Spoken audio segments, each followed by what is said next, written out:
Winnie the Pooh by A. Milne. Chapter 1, in which we are introduced to Winnie the Pooh and some bees, and the stories begin. Here is Edward Bear coming downstairs now, bump, bump, bump, on the back of his head, behind Christopher Robin. It is, as far as he knows, the only way of coming downstairs, but sometimes he feels that there really is another way, if only he could stop bumping for a moment and think of it. And then he feels that perhaps there isn't. Anyhow, here he is at the bottom and ready to be introduced to you. Winnie the Pooh. When I first heard his name, I said, just as you are going to say, but I thought he was a boy. So did I, said Christopher Robin. Then you can't call him Winnie. I don't. But you said he's Winnie the Pooh. Don't you know what "the" means? Yes, now I do, I said quickly, and I hope you do too, because it's all the explanation you're going to get. Sometimes Winnie the Pooh likes a game of some sort when he comes downstairs, and sometimes he likes to sit quietly in front of the fire and listen to a story. This evening... What about a story? Said Christopher Robin. What about a story? I said. Could you very sweetly tell Winnie the Pooh one? I suppose I could, I said. What sort of stories does he like? About himself, because he's that sort of bear. Oh, I see. So could you, very sweetly? I'll try, I said. So I tried. Once upon a time, a very long time ago now, about last Friday, Winnie the Pooh lived in a forest all by himself under the name of Sanders. What does under the name mean? Asked Christopher Robin. It means he had the name over the door in gold letters and lived under it. Winnie the Pooh wasn't quite sure, said Christopher Robin. Now I am, said a growly voice. Then I will go on, said I. One day, when he was out walking, he came to an open place in the middle of the forest, and in the middle of this place was a large oak tree, and from the top of the tree there came a loud buzzing noise. Winnie the Pooh sat down at the foot of the tree, put his head between his paws, and began to think. First of all, he said to himself, that buzzing noise means something. You don't get a buzzing noise like that, just buzzing and buzzing, without its meaning something. If there's a buzzing noise, somebody's making a buzzing noise, and the only reason for making a buzzing noise that I know of is because you're a bee. Then he thought another long time and said, and the only reason for being a bee that I know of is making honey. And then he got up and said, and the only reason for making honey is so I can eat it. So he began to climb the tree. He climbed and he climbed and he climbed, and as he climbed, he sang a little song to himself. It went like this. Isn't it funny how a bear likes honey? Buzz, buzz, buzz. I wonder why he does. Then he climbed a little further, and a little further, and then just a little further. By that time he had thought of another song. It's a very funny thought that if bears were bees, they'd build their nests at the bottom of trees, and that being so, if the bees were bears, we shouldn't have to climb up all these stairs. He was getting rather tired by this time, so that is why he sang a complaining song. He was nearly there now, and if he just stood on that branch, crack! Oh, help, said Pooh as he dropped 10 feet to the branch below him. If only I hadn't, he said, as he bounced 20 feet onto the next branch. You see, what I meant to do, he explained, as he turned head over heels and crashed onto another branch 30 feet below, what I meant to do, of course, it was rather he admitted, as he slithered very quickly through the next 6 branches. "It all comes, I suppose," he decided as he said good-bye to the last branch, spun round 3 times, and flew gracefully into a gorse bush. "It all comes of liking honey so much. Oh, help!" He crawled out of the gorse bush, brushed the prickles from his nose, and began to think again.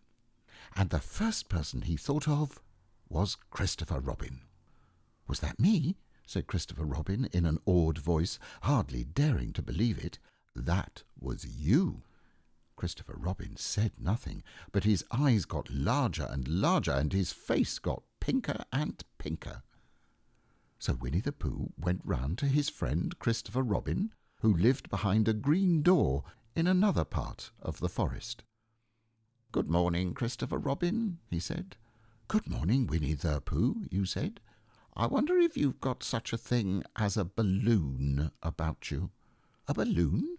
Yes, I was just saying to myself coming along, I wonder if Christopher Robin has such a thing as a balloon about him. I just said it to myself, thinking of balloons and wondering." "What do you want a balloon for?" you said. Winnie the Pooh looked round to see that nobody was listening, put his paw to his mouth, and said in a deep whisper, "Honey." "But you don't get honey with balloons." "I do," said Pooh. "Well, it just happened that you'd been to a party the day before at the house of your friend Piglet, and you had balloons at the party. You had had a big green balloon, and one of Rabbit's relations had had a big blue one, and had left it behind, being really too young to go to a party at all, and so you had brought the green one and the blue one home with you." "Which one would you like?" you asked Pooh.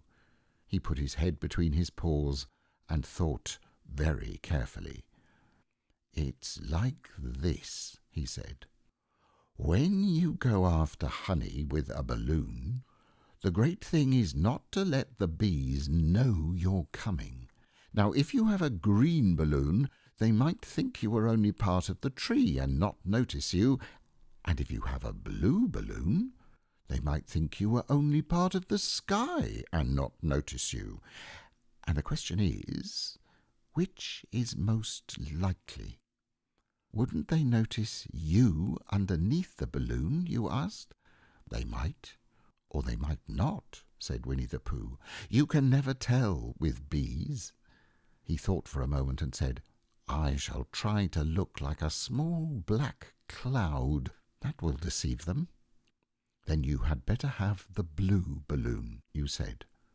And so it was decided. Well, you both went out with the blue balloon, and you took your gun with you just in case, as you always did, and Winnie the Pooh went to a very muddy place that he knew of, and rolled until he was black all over. And then, when the balloon was blown up as big, and you and Pooh were both holding on to the string, you let go suddenly, and Pooh Bear floated gracefully up into the sky, and stayed there, level with the top of the tree, about 20 feet away from it. Hooray! You shouted. Isn't that fine? Shouted Winnie the Pooh down to you. What do I look like? You look like a bear holding on to a balloon, you said. No, said Pooh anxiously, not like a small black cloud in a blue sky? Not very much. Ah, well, perhaps from up here it looks different, and, as I say, you never can tell with bees. There was no wind to blow him nearer to the tree, so there he stayed. He could see the honey, he could smell the honey, but he couldn't quite reach the honey. After a little while he called down to you. Christopher Robin, he said in a loud whisper. Hello? I think the bees suspect something. What sort of thing? I don't know, but something tells me that they're suspicious. Perhaps they think that you're after their honey. It may be that. You never can tell with bees. There was another little silence, and then he called down to you again. "Christopher Robin!" "Yes?" "Have you an umbrella in your house?" "I think so." "I wish you would bring it out here and walk up and down with it and look up at me every now and then and say, 'Tut, tut, looks like rain.' I think if you did that, it would help the deception which we're practicing on these bees." "Well," you laughed to yourself, "silly old bear." But you didn't say it aloud because you were so fond of him, and you went home for your umbrella. "Oh, there you are," called down Winnie the Pooh as soon as you got back to the tree. "I was beginning to get anxious. I have discovered that the bees are now definitely suspicious." "Shall I put my umbrella up?" you said. "Yes, but wait a moment.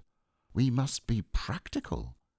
The important bee to deceive is the queen bee. Can you see which is the queen bee from down there?" "No, a pity."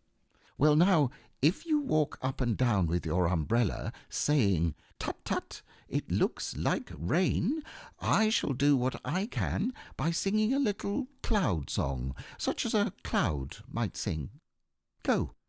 So while you walked up and down and wondered if it would rain, Winnie the Pooh sang this song: "How sweet to be a cloud, floating in the blue. Every little cloud always sings aloud. How sweet to be a cloud, floating in the blue. It makes him very proud to be a little cloud." The bees were still buzzing as suspiciously as ever. Some of them, indeed, left their nests and flew all round the cloud as it began the second verse of this song, and one bee sat down on the nose of the cloud for a moment, and then got up again. "Christopher—" "Ow! Robin!" called out the cloud. "Yes?" "I have just been thinking, and I have come to a very important decision. These are the wrong sort of bees." "Are they?" "Quite the wrong sort. So I should think they would make the wrong sort of honey, shouldn't you?" "Would they?" "Yes. So I think I shall come down." "How?" asked you. Winnie the Pooh hadn't thought about this.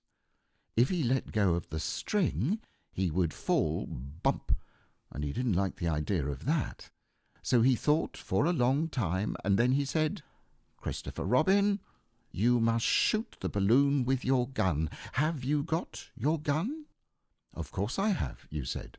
"But if I do that, it will spoil the balloon," you said. "But if you don't," said Pooh, "I shall have to let go, and that would spoil me." When he put it like this, you saw how it was, and you aimed very carefully at the balloon and fired. "Ow!" said Pooh. "Did I miss?" you asked.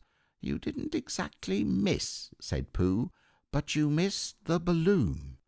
"Oh, I'm so sorry," you said, and you fired again, and this time you hit the balloon, and the air came slowly out, and Winnie the Pooh floated down to the ground.